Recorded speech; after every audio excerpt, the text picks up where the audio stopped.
So in the relationship, it begins with the RFP, the request for proposal.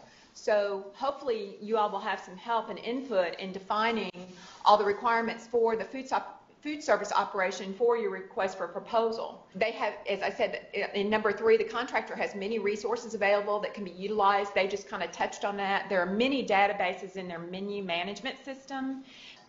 And of course, always get to know your local representatives of the major brands. They're always wanting to come in and do tastings, even though it may go through Cisco or it may go through US Foods or it may go through a broker.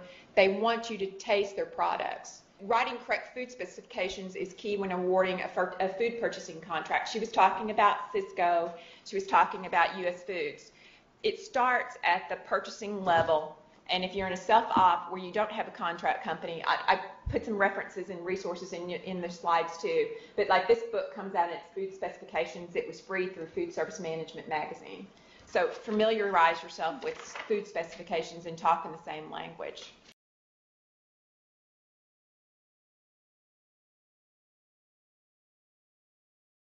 We've become known in the industry as a GPO, a group purchasing organization. Founded in 1992, our main purpose is to negotiate pricing and programs for all food service needs based on our collective volume. In other words, what that allows us to do is, maybe not at their level, but purchase like a Canteen or a Compass or Sodexo or an Aramark. At least it gives us what's known in the industry as some sort of national account status.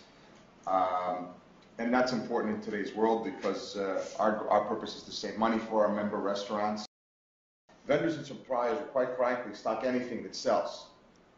Warehouse space is very valuable, and it has to be allocated based on volume internally. With this initiative, it's important to pool our resources and our needs. The relationship with the vendor will actually be twofold. I think first, it's important to identify what items the vendor or supplier might already have in stock. And it's important to also encourage your restaurateurs, if they're not involved with the GPO, to get to know how their vendor works and how they purchase. Reputable manufacturers are always willing to provide restaurant samples. You know, even if you don't do enough of a volume for them to stock it for you, you do have options. And just take it on their next delivery, thus avoiding a special order cost. Because when you get into special orders, they're going to mark it up 20 or 30% in addition. And secondly, this is where the combined volume of our restaurants in our cooperative comes into play. As we identified items that meet this initiative and still stay within our quality standards and specs, we will create the demand for certain items and motivate our suppliers to stock those items. We put in our RFP a stipulation that if, as a group, we can purchase 5 cases a week of a product, not one restaurant, but out of the 125, if the total purchasing volume of product X is 5 cases a week, they will slot it for us. Many of us in the restaurant industry also have friends and neighbors who are also in the industry and are facing the same challenges when it comes to cost. I would suggest to restaurants and hotels to identify their common needs and combine their volumes. Volume is your best tool in negotiating price with a vendor. If you're not sure what your exact volume is on your products, or if the restaurants you're working with want to consolidate the list of what you buy in order to do an analysis of sodium content, you can ask your vendor for what they call a descending case report.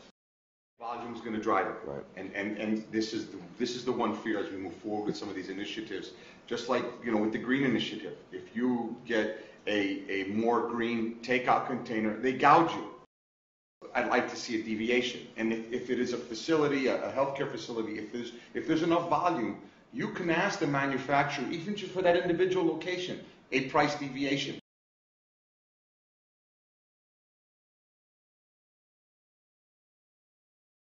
After getting the restaurants on board, I think the other important piece to this puzzle is how do we get to the consumer to embrace this initiative? And there are 2 components to this, and I believe that's education and marketing. This is a community project, folks, and you need the community behind it. As the consumer becomes more educated, this transition to the reduction of sodium will be embraced and should be seamless. As our agencies and organizations educate the consumer, they will be able to market those of us who are making efforts to create a healthier menu. Most of the things, and as our menus have grown and our menus have evolved, and as we put more salads on the menus, leaving sodium aside, even the other healthier things that we've done, eliminating many of the fried items and coming to grilled and broiled items. It's all driven by consumer demand. Volume, just like on the purchasing end, demand from the consumer is going to drive what's on our menus. Okay, let's get into effective editing of recipes to achieve healthier options.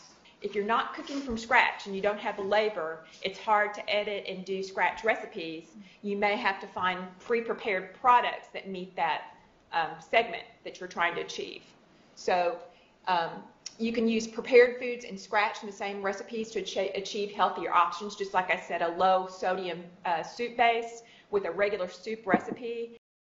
And then you try to match up a product that's going to be able to create that same recipe without altering the taste that your customers are used to.